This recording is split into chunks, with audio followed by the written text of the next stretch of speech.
To say that I am completely vibing with this anime is 100% a complete understatement. The Genius Prince's Guide to Raising a Nation Out of Debt, and yes, I did have to read that title because it's extremely long, is freaking awesome.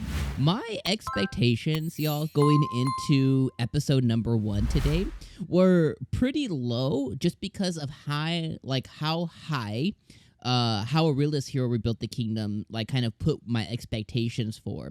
So going into this one, I was just kind of expecting some kind of like rip-off of that same kind of like storytelling, but instead we're getting like, I guess you can call it kind of like a parody to that. So essentially you have this Prince Wine, and his father ends up falling ill. And when his father falls ill, he's basically next in command. He's the next in the lineage, so he's the one that the whole kingdom looks to kind of take over the kingdom, which he does, but not of his own volition, kind of like his own necessity.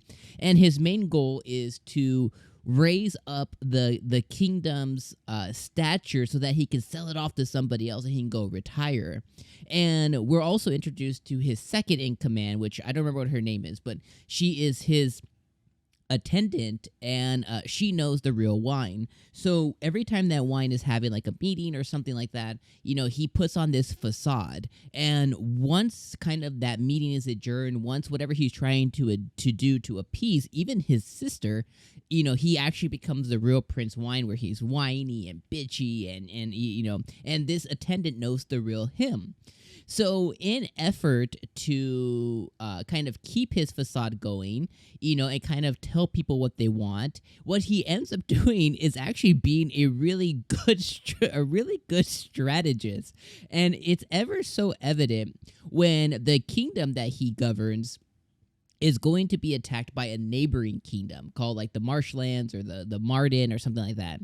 And he puts this plan together, you know, to go and take them on. You know, they have like some odd thousands of warriors in their army. He has 10,000. But he puts a plan together, and he puts a backup plan together. And they go out, and he gives them a big victory speech, and he ends up like really raising the spirits of his army, because he knows the people in his army by name, which even catches his like general off guard. He's like, did you plant those people there? And the reality is that he didn't. It's just that his nation is so little that he actually knows the names of the people who reside in his kingdom.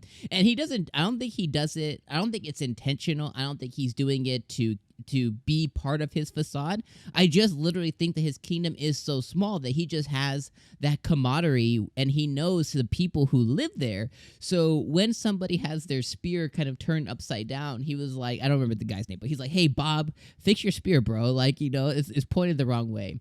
And the other guy next to him laughs, and we're going to call him Bill. It's like, yo, Bill, don't laugh at that. Like, it could easily be done. Then he gives his heroic speech talking about that they're gonna beat the dragon of the north, and he's just effing bullshitting the whole entire time. So he catches his commander off guard, his general off guard, and his general notices something. He's like, because he says, you know, he's like, did you plant those people there? And he's like, no, I didn't. He's like, you know, we're so small. We're only 10,000 deep. He's like, of course I'm going to know who they are, kind of thing, right? And the general's like, oh, you know what I mean? Like, he just wasn't expecting somebody of the prince's stature to even know who anybody in the army, like any of their names are, but he actually does know them, again, because his kingdom is so small, which is something of, it's a trait of a really dope ruler, but he's the opposite of that. Then, you know, his plan, and you know, the war happens, and like, you guys watched it, but I want to talk about it anyways. The war happens, and what ends up happening is his people start like just like dominating the war, and it comes to his surprise. But what ended up happening is, at some point, he was meeting with the empire. So, you know, think of his kingdom as like a state. Think of his kingdom as like California, right?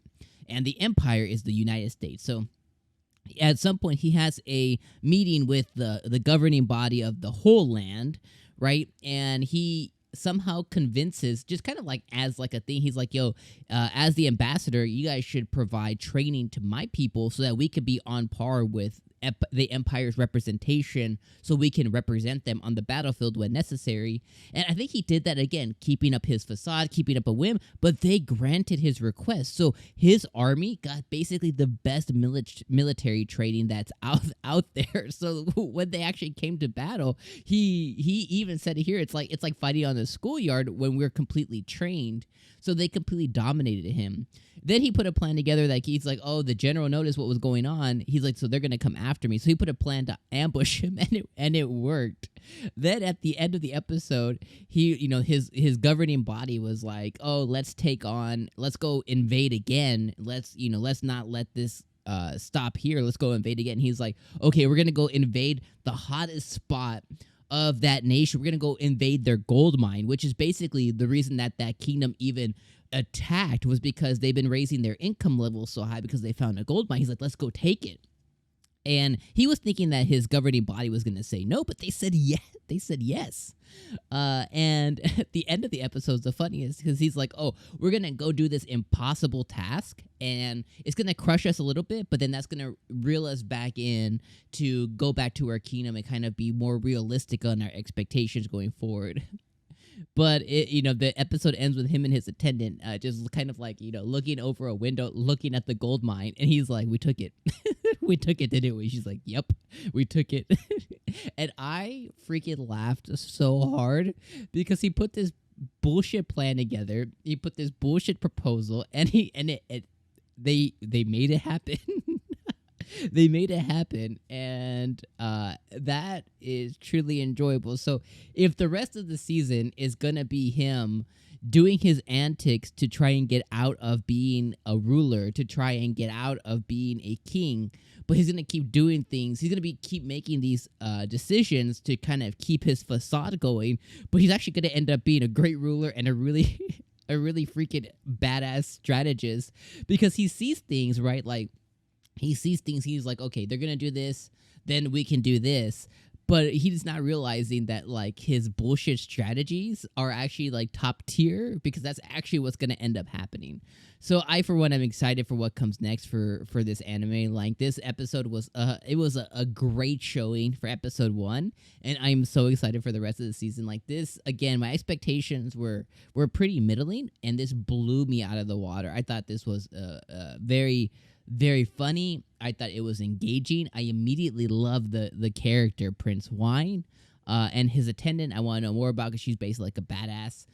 So I mean, he's a dope character. So I want to know more about it. I think this was a fantastic opening to episode 1 for the Genius Prince. So let me know what you guys thought about the episode in the comments below. Make sure you guys like the video before you dip out. Make sure you guys subscribe if you're new. And I'll see you guys next week for episode number 2 of the Genius Prince. Peace out, my friends.